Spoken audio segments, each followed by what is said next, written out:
जी ने स्तुति की, प्रभु एकमात्र आप ही स्तुति करने योग्य हैं। मैं आपके चरणों में नमस्कार करता हूँ। आपका यह शरीर वर्षाकालीन मेघ के समान श्यामल है, इस पर स्थिर बिजली के समान झिलमिल झिलमिल करता हुआ पीतांबर शोभा पाता है।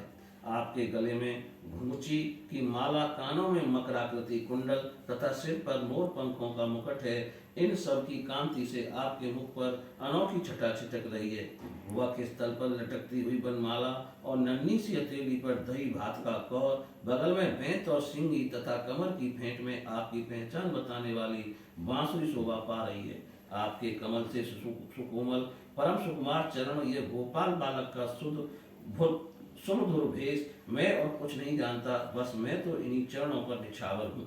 स्वयं प्रकाश परमात्मन आपका यह श्री विग्रह भक्तजनों की लालसा अभिलाषा पूर्ण करने वाला है। यह आपकी चिन्मयी इच्छा का मूर्तिमान स्वरूप मुझ पर आपका साक्षात कृपा प्रसाद है। मुझे अनुग्रहित करने के लिए ही आपने इसे प्रकट किया है। कौन कहता है कि यह पंचभूतों की रचना है? प्रभु, ये तो अप्राकृतिक प्राकृतिक शुद्ध सत्य में है। मैं या और कोई समाधि लगाकर भी आपके इस सच्चिदानंद विग्रह की महिमा नहीं जान सकता। फिर आत्मा नंदानुभव स्वरूप साक्षात आपकी ही महिमा को मैं तो कोई एकाग्र मन से भी कैसे जान सकता है? प्रभु, जो लोग ज्ञान के लिए प्रयत्न न करके अपने स्थान में ही स्थित होकर केवल सत्संग करते हैं और आपके प्रेमी संत पुरुषों के द्वारा गाई हुई आपकी लीला कथा का जो उन लोगों के पास रहने से अपने आप सुनने को मिलती है, शरीर वाणी और मन से विनियावनत होकर सेवन करते हैं, यहाँ तक कि उसे ही अपना जीवन बना लेते हैं, उसके बिना जी ही नहीं सकते। प्रभु, यद्यपि आप पर त्रिलोकी में कोई कभी विजय नहीं प्राप्त कर सकता, फिर भी वे आप पर विजय प्राप्त कर लेते हैं। आप उनके प्रेम के अधीन हो जाते हैं। भगवान, आपकी भक्ति सब प्रकार के कल्याण का मूल स्रोत उद्गम है। जो लोग उसे छोड़कर केवल ज्ञान की प्राप्ति के लिए श्रम उठाते और दुख भोगते हैं, उनको बस केस ही केस हाथ लगता है और कुछ नहीं। जैसे धोती भूसी कूटने वाले को केवल श्रम ही मिलता है, चावल नहीं। हे अच्युत हे अनंत, इस लोक में पहले भी बहुत से योगी हो गए हैं। जब उन्हें योगादि के द्वारा आपकी प्राप्ति ना हुई, तब उन्होंने अपने लौकिक और वैदिक समस्त कर्म आपके चरणों में समर्पित कर दिए। उन समर्पित कर्मों से तथा आपकी लीला कथा से उन्हें आपकी भक्ति प्राप्त हुई। उस भक्ति से ही आपके स्वरूप का ज्ञान प्राप्त करके उन्होंने बड़ी सुगमता से आपके परम पद की प्राप्ति कर ली। हे अनंत, आपके सगुण निर्गुण दोनों स्वरूपों का ज्ञान कठिन होने पर भी निर्गुण स्वरूप की महिमा इंद्रियों का प्रत्याहार करके शुद्धांत कर्ण से जानी जा सकती है।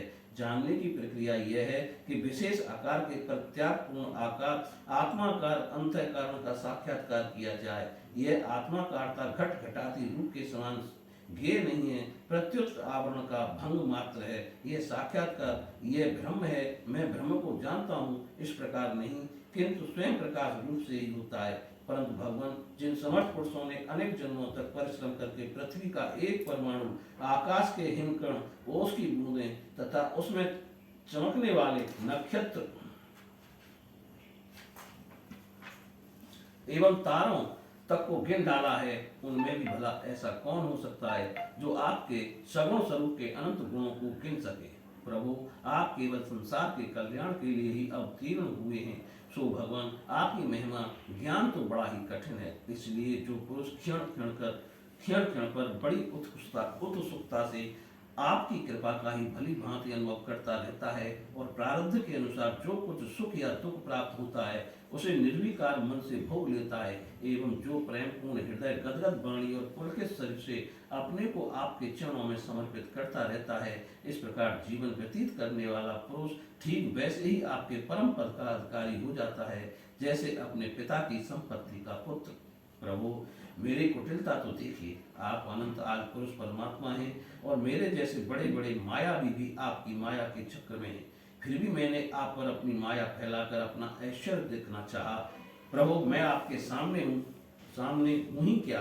क्या आपके सामने चिंगारी की भी कुछ गिनती है? भगवान, मैं रजोगुण से उत्पन्न हुआ हूँ। आपके स्वरूप को मैं ठीक ठीक नहीं जानता, इसी से अपने को आपसे अलग संसार का स्वामी माने बैठा था। मैं अजन्मा जगत करता हूँ। इस मायाकृत मोह के घने अंधकार से मैं अंधा हो रहा था, इसलिए आप यह समझ करके ये मेरे ही अधीन है, मेरा भृत्य है, इस प्रकार कृपा करनी चाहिए। मेरा अपराध क्षमा कीजिए। मेरे स्वामी प्रकृति, महतत्व, अहंकार, आकाश, वायु, अग्नि, जल और पृथ्वी पर आवरणों से घिरा हुआ ये ब्रह्मांड ही मेरा शरीर है, और आपके एक एक रोम के छिद्र में ऐसे ऐसे अगणित ब्रह्मांड उसी प्रकार उड़ते पड़ते रहते हैं, जैसे झरोकों की जाली में से आने वाली सूर्य की किरणों में रज के छोटे छोटे परमाणु उड़ते हुए दिखाई पड़ते हैं। कहाँ अपने परमाणु से 3.5 हाथ के शरीर वाला अत्यंत क्षुद्र में, और कहाँ आपकी अनंत महिमा। वृत्तियों की पकड़ में न आने वाले परमात्मा जब बच्चा माता के पेट में रहता है तब अज्ञानवश अपने हाथ पैर पीटता है, परंतु क्या माता उसे अपराध समझती है, या उसके लिए वह कोई अपराध होता है और नहीं है। इन शब्दों से कही जाने वाली कोई भी वस्तु ऐसी है क्या जो आपकी कोख के भीतर ना हो। श्रुतियां कहती हैं कि जिस समय तीनों लोग प्रलयकालीन जल में लीन थे, उस समय उन जल में स्थित श्री नारायण के नाभि कमल से ब्रह्मा का जन्म हुआ। उनका यह कहना किसी प्रकार असत्य नहीं हो सकता। तब आप ही बतलाइए प्रभु, क्या मैं आपका पुत्र नहीं हूँ? प्रभु, आप समस्त जीवों के आत्मा हैं, इसलिए आप नारायण, नर, जीव और अयन आश्रय हैं। आप समस्त जगत के और जीवों के अधीश्वर हैं, इसलिए आप नारायण, नार, जीव और अयन प्रवर्तक हैं। आप समस्त लोगों के साक्षी हैं, इसलिए भी नारायण, नार, जीव और अयन जानने वाला है।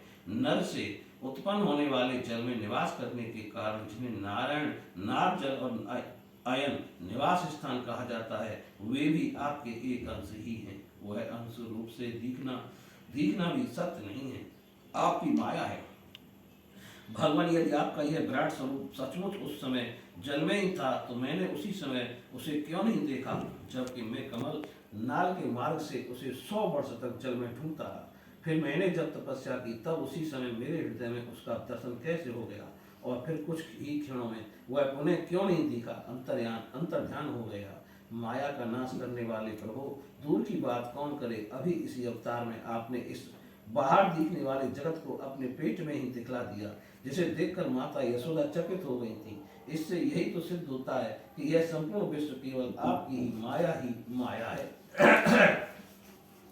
जब आपके सहित यह संपूर्ण विश्व जैसा बाहर दिखता है, वैसा ही आपके उदर में भी दिखा, तब क्या यह सब आपकी माया के बिना ही आप में प्रतीत हुआ?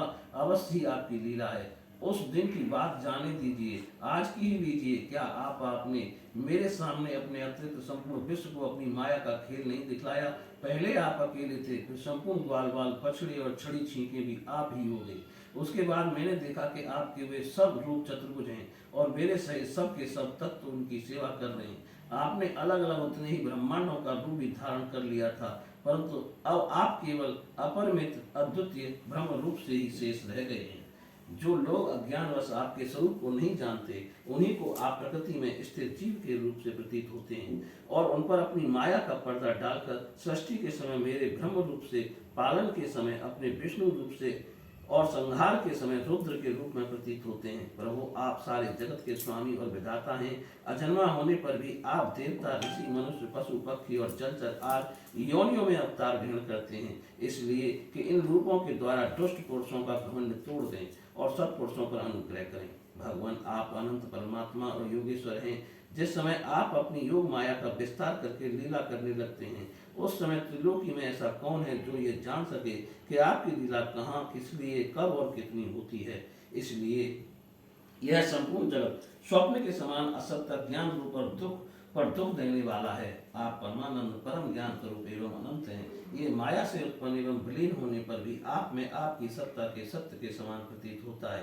प्रभु, आप ही एकमात्र सत्य हैं, क्योंकि सत्य हैं आप, क्योंकि आप सबके आत्मा जो हैं और प्राण पुरुष होने के कारण समस्त जन्मादि विकारों से रहित हैं। आप स्वयं प्रकाश हैं, इसलिए देश, काल और वस्तु जो पर प्रकाश हैं, किसी प्रकार आपको सीमित नहीं कर सकते। आप उनके भी आदि प्रकाशक हैं। आप अविनाशी होने के कारण नित्य हैं। आपका आनंद अखंडित है। आप में ना तो किसी प्रकार का मल और ना अभाव। आप पूर्ण एक हैं। समस्त उपाधियों से मुक्त होने के कारण आप अमृत स्वरूप हैं। आपका ये ऐसा स्वरूप समस्त जीवों का ही अपना स्वरूप है। जो गुरु रूप सूर्य से तत्व ज्ञान रूप दिव्य दृष्टि प्राप्त करके उससे आपको अपने स्वरूप के रूप में साक्षात्कार कर लेते हैं, वे इस झूठे संसार सागर को मानो पार कर जाते हैं। संसार सागर के झूठा होने के कारण इससे पार जाना भी अविचार दशा की दृष्टि से ही है। जो पुरुष परमात्मा को आत्मा के रूप में नहीं जानते, उन्हें उस अज्ञान के कारण ही उस नाम रूपात्मक लिखित निखिल प्रपंच की उत्पत्ति का भ्रम हो जाता है, किंतु ज्ञान होते ही इसका अत्यंत प्रलय हो जाता है। जैसे रस्सी में भ्रम के कारण ही सांप की प्रतीत होती है और भ्रम के निवृत्त होते ही उसकी निवृत्ति हो जाती है। संसार संबंधी बंधन और उससे मोक्ष, ये दोनों ही नाम अज्ञान से कल्पित हैं। वास्तव में ये अज्ञान के ही दो नाम हैं। ये सत्य और अज्ञान स्वरूप परमात्मा से भिन्न अस्तित्व नहीं रखते। जैसे सूर्य में दिन और रात का भेद नहीं है, वैसे ही विचार करने पर अखंड चित्त स्वरूप केवल शुद्ध आत्म तत्व में ना बंधन है और ना मोक्ष है। भगवान कितने आश्चर्य की बात है कि आप हैं अपने आत्मा, पर लोग आपको पराया मानते हैं और शरीर आदि है पराये, किंतु उनको आत्मा मान बैठते हैं और इसके बाद आपको कहीं अलग ढूंढने लगते हैं। भला अज्ञानी जीवों का यह कितना बड़ा ज्ञान है। हे अनंत, आप तो सबके अंतःकरण में ही विराजमान हैं, इसलिए संत लोग आपके अतिरिक्त जो कुछ प्रतीत हो रहा है उसका परित्याग करते हुए अपने भीतर ही आपको ढूंढते हैं। क्योंकि अद्यप रस्सी में सांप नहीं है, फिर भी उस प्रतीयमान सांप को मिथ्या निश्चय किए बिना भला कोई सत्पुरुष सच्ची रस्सी को कैसे जान सकता है।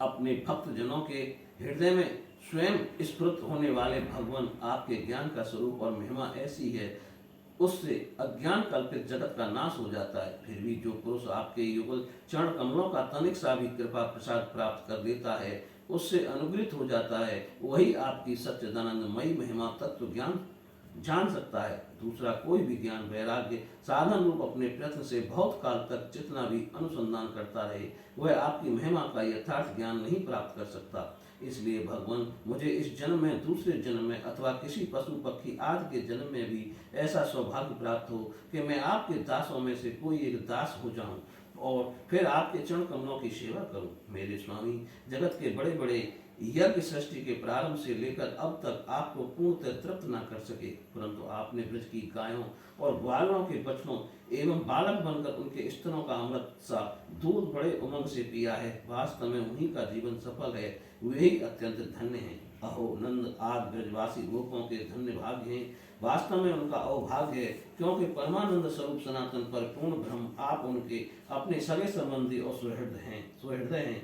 हे अच्युत, इन ब्रजवासियों के सौभाग्य की महिमा तो अलग रही। मन आदि 11 इंद्रियों के अधिष्ठा देवता के रूप में रहने वाले महादेव आदि हम लोग बड़े ही भाग्यवान हैं, क्योंकि इन ब्रजवासियों की मन आदि 11 इंद्रियों को प्याले बनाकर हम आपके चरण कमलों का अमृत से भी मीठा, मदिरा से भी मादक मधुर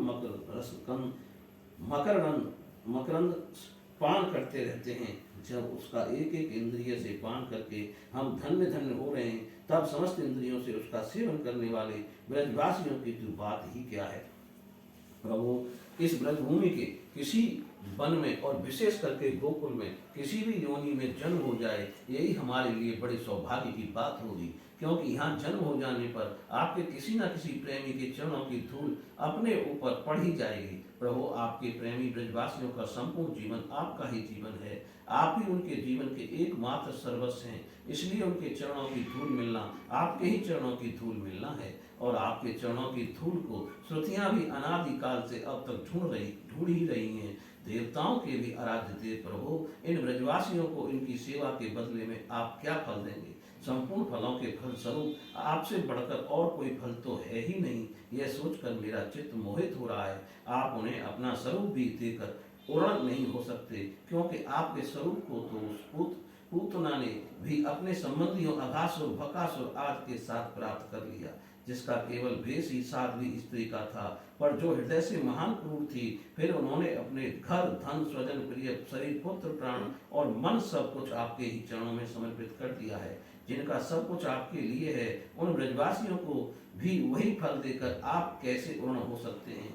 सच्चिदानंद स्वरूप श्याम सुंदर तभी तक राग द्वेष आदि दोष चोरों के समान वर्ष सर्वस्व अपहरण करते रहते हैं, अभी तभी तक घर और उसके संबंधी कैद की तरह संबंध के बंधनों में बांध रखते हैं और तभी तक मोह पैर की बेड़ियों की तरह जकड़े रहता है। जब तक जीव आपका नहीं हो जाता। प्रभु आप विश्व के पखेड़े से सर्वदा रहित हैं, फिर भी अपने शरणागत भक्त जनों को अनंत आनंद वितरण करने के लिए पृथ्वी में अवतार लेकर विश्व के समान ही लीला विलास का विस्तार करते हैं। मेरे स्वामी, बहुत कहने की आवश्यकता नहीं। जो लोग आपकी महिमा जानते हैं वे जानते रहें। मेरे मन, वाणी और शरीर तो आपकी महिमा जानने में सर्वथा असमर्थ हैं। सच्चिदानंद स्वरूप श्री कृष्ण आप सबके साथी हैं, इसलिए आप सब कुछ जानते हैं। आप समस्त जगत के स्वामी हैं। यह संपूर्ण प्रपंच आप में ही स्थित है। आप में मैं और क्या कहूँ। अब आप मुझे स्वीकार कीजिए, मुझे अपने लोक में जाने की आज्ञा दीजिए।